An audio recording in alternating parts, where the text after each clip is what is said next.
আসসালামু আলাইকুম ওয়া রাহমাতুল্লাহি ওয়া বারাকাতুহু। সম্মানিত দেশবাসী, আমি cancer specialist doctor S M Sarwar. আর বিশেষ করে আপনারা জানেন সারা ওয়ার্ল্ডের ডাক্তারদের বক্তব্য যে ক্যান্সার হলে আনসার নেই। বিশেষ করে কোনো ডাক্তার সারা ওয়ার্ল্ডে এখন পর্যন্ত 50 জন ক্যান্সার রোগী সুস্থ হয়েছে তারও কোনো প্রমাণ নেই। বিশেষ করে আমরা বলবো ক্যান্সার গবেষক doctor S M Sarwar YouTube, Facebook, Google, টিকটকে সার্চ করলেই 5,500-এর ঊর্ধ্বে ক্যান্সার রোগী সাক্ষাৎকার পাবেন যারা সুন্দরভাবে সুস্থ হয়েছে।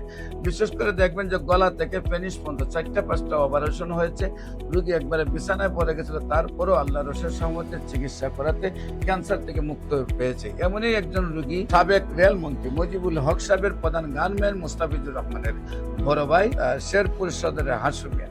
তাদের পরিবারও 10 জন MBBS ডাক্তার আছে। তারা রোগীকে নিয়ে বাংলাদেশ, ইন্ডিয়া, সিঙ্গাপুর চিকিৎসা করে সুস্থ হয় নাই। তারপরে ডাক্তাররা যখন বলছেন আর চিকিৎসা নেই, মারা যাবে, বাড়িতে নিয়ে যান, তারপর আল্লাহর রসের সহমতে আমরা চিকিৎসা করেছি এবং আল্লাহর রসের সহমতে তিনি সুন্দরভাবে সুস্থ হয়েছেন। আজ থেকে আরো 20 বছর আগে এখন পর্যন্ত সুন্দরভাবে সুস্থ হয়ে আছেন। ক্যান্সার হলে আনসার নেই সে কথার কোনো ভিত্তি নেই। আমরা মনে বলি যে ক্যান্সার হলে প্রতি মাসে কয়েক লক্ষ টাকা চিকিৎসার প্রয়োজন হবে, আবার বোন ম্যারো ট্রান্সফার বা লিভার ট্রান্সফার করলে 70 লক্ষ, 80 লক্ষ, 1 কোটি টাকা খরচ হবে, তার কোনো প্রয়োজন নেই।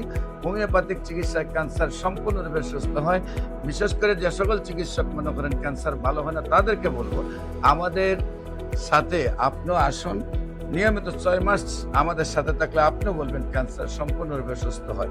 আমরা সবাইকে নিয়ে বাংলাদেশ না সারা বিশ্বকে ক্যান্সার মুক্ত একটি পৃথিবী করতে চাই। আপনাদের সবাইকে সহযোগিতা হিসেবে পাশে চাই। যে কোনো প্রয়োজনে স্ক্রিনে দেওয়া নম্বরে যোগাযোগ করুন। সবাইকে ধন্যবাদ।